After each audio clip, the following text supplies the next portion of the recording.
Guys welcome to my channel. আমি প্রীতি, আমি তোমাদের জন্য নিয়ে চলে এসেছি নতুন একটা ব্লগ। আর এটা হচ্ছে আমার বাবার বাড়ি যাওয়া আসার দিন। বাবা আমাকে আনতে গিয়েছিল, তো বাবার বাড়ি চলে এসেছিলাম 24 পর চলছে বাবার বাড়িতে, তাই রাসের দিন আমি এসেছি। আর রাসের দিনটা ছিল 18ই মে। তো সেই দিন এসেছি, এসে প্রথমে আমি কুটকির খোঁজ করছি, আর আমাকে দেখে কুটকি চলে এসেছে। তা আমি খুব আনন্দ বোধ করছি। বাড়িতে এসে প্রথমে কুটকির খোঁজ করছিলাম। বুয়াদি এলো রে, বুয়াদির সাথে কথা বল। হ্যাঁ বুয়াদি গো। সো বাড়িতে ঘুগনি বানানো হয়েছিল, তাই বললাম আমি একটু চাট খাবো। চাট বলতে তেমন কিছু না, পেঁয়াজ কুচি নিয়েছি আর ঘুগনি। আমি সস অতটা পছন্দ করি না।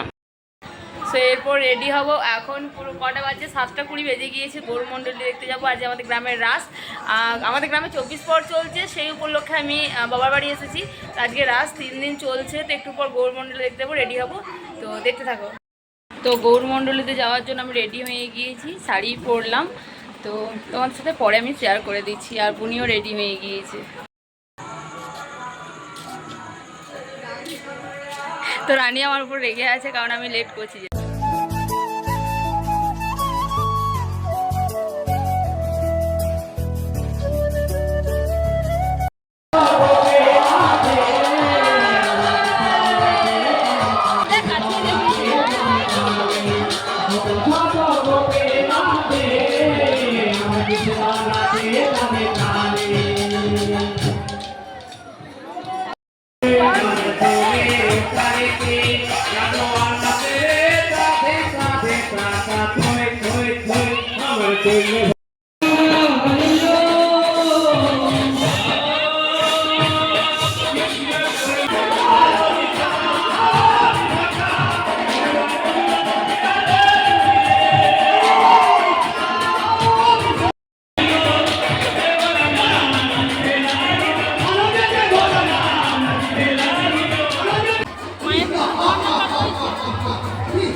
মণ্ডলী শেষ হওয়ার পর আমি দুর্গা মন্দিরে প্রণাম করতে চলে এসেছিলাম। দুর্গা মন্দির, শিব মন্দির, গৌর মন্দির, যে মন্দিরগুলো আছে সব মন্দিরে প্রণাম করেছিলাম।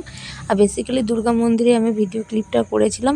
আর তারপর এখানে নাম গান হচ্ছিল। আর তারপর আইসক্রিম নিয়ে আমি বাড়ি চলে এসেছিলাম। আবার রাত্রিতে রাস দেখতে গিয়েছিলাম। এটা হচ্ছে সেই সময় ভিডিও ক্লিপস। রাত্রি তখন 11টা বাজে। আমি বেশিক্ষণ থাকিনি, আমি 1 ঘন্টা শুনে এসেছি। আর 1 ঘন্টা রাস শুনতে গিয়েছি, 1 ঘন্টা গল্পই করেছিলাম। আমি একটুও কীর্তন শুনিনি। আমরা যতজন বসেছিলাম কেউই কীর্তন শুনছিলাম না।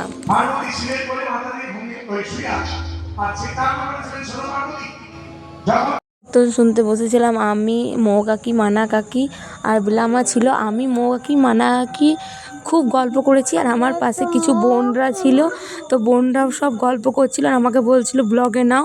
তাই সবাইকে একবার ব্লগে নিয়ে নিয়েছি, তাই সবাই হাই করে দিচ্ছিল সেই সময়। এরপর আমি বাড়ি চলে এসেছিলাম। আমি বাড়ি এসেছিলাম তখন হয়তো 12টা 45 কি 12:30 বাজে সেই সময়। কি বলছিস, কি বলছিস ম্যাও? বলো দিদি চ্যানেলটা সাবস্ক্রাইব করে দিও। হ্যাঁ, আর লাইক করে দিও। বলো হ্যাঁ। অত আসতে বললে হবে, অত আসতে বললে কেউ শুনতে পাবে না। একটু জোরে বলতে হবে, ম্যাও। জোরে বলে দাও, ম্যাও ম্যাও বলো, বলো। হ্যাঁ, জোরে বলে দিয়েছে। তাহলে সবাই দিদির চ্যানেলটা কি করবে, সাবস্ক্রাইব করে দেবে। এটা আছে আমার প্যারি প্যারি সি কুটকি। হ্যাঁ, তুমি কি খাবে, ফিশ না চিকেন? আমার কুটকির আবার চিকেন খুব ফেভারিট ফিশের থেকে, নাকি কুটি? তুমি কি খাবে? কুটকির কুটকি নাম, আর কুচি জাগ নাম, কুটকি ওর বড় নাম, আর কুটি ওর ছোট নাম। আমার কুটি হ্যাঁ হ্যাঁ কি খাবে? আর থাকবে না, চলে গেল। সো সো ফ্রেশ হলাম, ফ্রেশ বলতে স্নান করলাম। এরপর আমি গৌরমণ্ডলী দেখার জন্য যাব। দেখার জন্য বলতে এখন শেষ হয়ে গিয়েছে, শেষের মুহূর্তে, শেষ হয়নি। 12:30 বাজছে, 1টার সময় আবার মহোৎসব আছে। তো এই মুহূর্তে এবার যাব, তাই প্রচণ্ড লেট হয়ে গিয়েছে। তা ভাবলাম যে একটু ভিডিও ক্লিপস নিয়ে রাখি, তারপর যাব। তো যাওয়া যাক, আর যেটুকু পারবো তোমাদের সাথে শেয়ার করার চেষ্টা করব। এটা হচ্ছে আজকে আমার আউটফিট। কাল শাড়ি পরেছিলাম, আজ সালোয়ার কামিজ, কারণ দুপুরবেলা প্রচণ্ড গরম। এই মুহূর্তে আর শাড়ি পরা আমার পক্ষে পসিবল হলো না। আর বাবার বাড়ি, চুড়িদারটা কোনো ব্যাটারি করে না, চুড়িদারটাই বেস্ট, তাই চুড়িদার পরে নিয়েছি।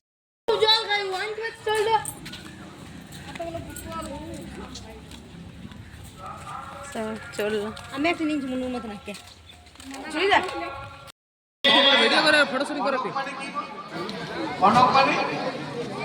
গণক মানে সোনা, মা গণক মানে সোনা, আর কুন্দন গণক মানে দেখবেন সোনার গয়নার যে সুখাতি সূক্ষ্ম কাজ, মায়েরা আপনারা যে গয়না পরে, সেই গয়নার যে সুখাতি সূক্ষ্ম কাজ, যে ডিজাইন, যে যন্ত্রটির দ্বারা করা হয় তাকে এটা হচ্ছে খিচুড়ি, তাই আমি সেই সময় গিয়েছিলাম, তাই ভিডিও ক্লিপস করে নিয়েছি।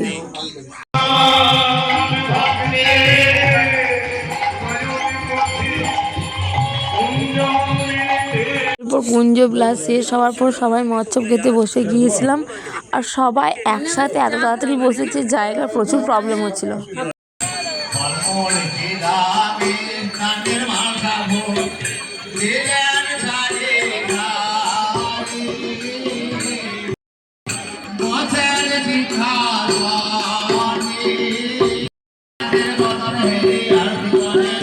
মহোৎসবে হয়েছিল পায়েস, খিচুড়ি, সবজি, টক আর বোঁদে।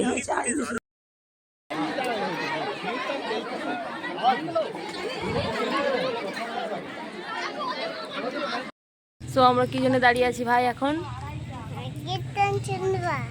কীর্তন শুনবো।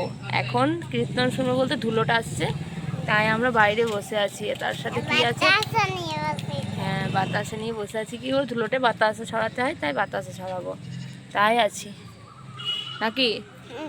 আচ্ছা, এটা হচ্ছে আমাদের বাইরে, এটা হচ্ছে আমাদের স্কুল, এটা হচ্ছে আমার বাড়ি গেট, আর এটা হচ্ছে আমাদের স্কুল। রোডের এক সাইডে বাড়ি, এক সাইডে স্কুল, প্রাইমারি স্কুল। তখন এই অবস্থা, এখন ধুলোটা আসবার। এটা হচ্ছে আমাদের মেন রোড, বাস স্ট্যান্ড, এটা হচ্ছে মেন রোড। আমাদের মেন রোডের সামনে বাড়ি, আর ঘরের দৌড়ে স্কুল। হ্যাঁ, ধুলোটের পরে এই আমার অবস্থা। আমি ফার্স্ট বললাম গোপাল আসবে আমাকে আবির মাখাতে, বাট গোপাল মাখাইনি। আর আমার স্টুডেন্ট সব এসে এরকম অবস্থা করে দিল আমার আজকে। আর এখন সন্ধ্যা হয়ে গিয়েছে, এত অস্বস্তি লাগছে, তো আমার ধুলোটে হয়ে গিয়েছে।